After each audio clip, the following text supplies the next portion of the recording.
Okay, we've got a booklet here, and the page size is 8 by 8 inches. If we go to the Pages panel, we can see that when I created the new document, I checked Facing Pages, and I asked to start page numbering on page 2.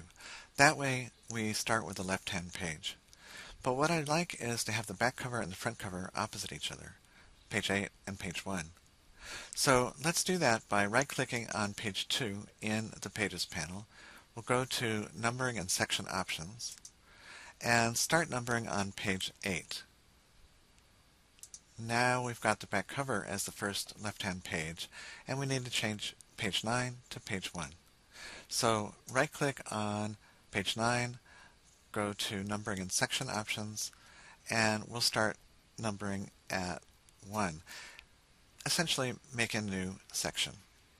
So now if we look in the Pages panel, we see we've got the back cover and front cover opposite each other, page 8 and 1, followed by pages 2 and 3, 4 and 5, and 6 and 7. Good.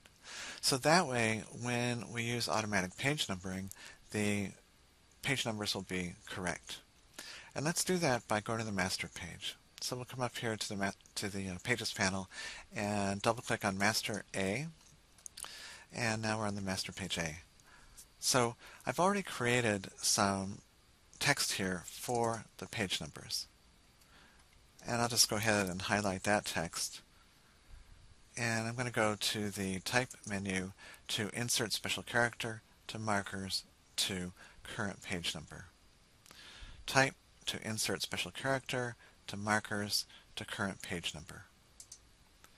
And when I do that, we see that the page number has changed to the letter A, and that's because we're on Master Page A. So I'll do the same thing over here and highlight these numbers. So I already set up the style for the page numbers. And we'll go into the Type menu to Insert Special Character, to Markers, to Current Page Number. And now we can see that those numbers have changed to the letter A because we're on Master Page A.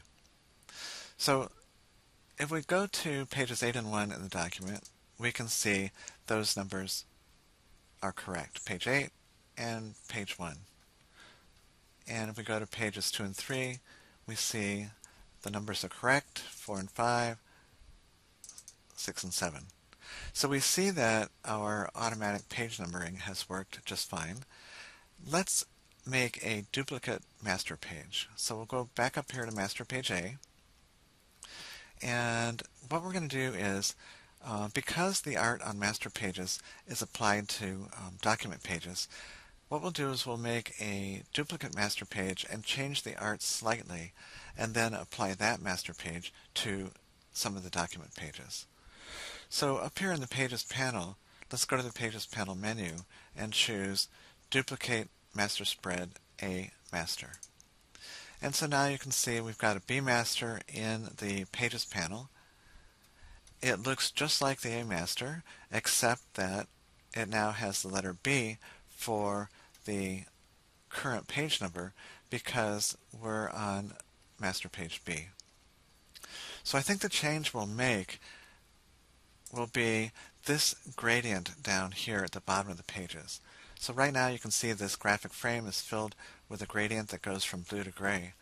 And if we look in the Swatches panel, you'll see that we've got those custom swatches, blue and gray, and we have a custom color gradient going from blue to gray. So what I'm going to do is make a copy of that one by dragging it on top of the new color, new swatch button, and I get a copy of the blue to gray gradient. So I'll double click on that and go to the Gradient Options dialog box. And when I do that, I see that we've got a two-color gradient. I'm going to change the name here to gray to blue. And then we're going to change the color for the gradient. We'll click on the first color stop here. And this shows the swatches we have in the Swatches panel. And the first color stop here is blue, but we'll change it to gray. And we'll click on the ending color stop and change that from gray to blue. So now we've created a new gradient that starts with gray and ends with blue. We'll go ahead and click OK. And with our black arrow selection tool, we'll select the graphic frame at the bottom here of the pages, and we'll come up to the swatches panel and choose gray to blue. There. So now we can see the gradient at the bottom of the master page B is going from gray to blue.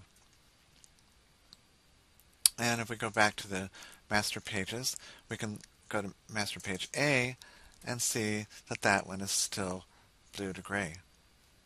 Now, looking in the Pages panel, we can see that all the pages are based on master page A. They all have the letter A on them, but we're going to go ahead and change 4 and 5 so that it's based on master page B.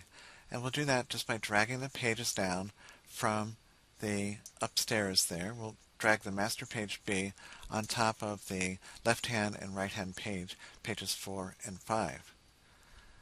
And so if we go from 8 to 1 to 2 and 3, we see the gradient at the bottom is the same, but now that we double-click on pages 4 and 5, we can see the gradient at the bottom has changed from gray to blue.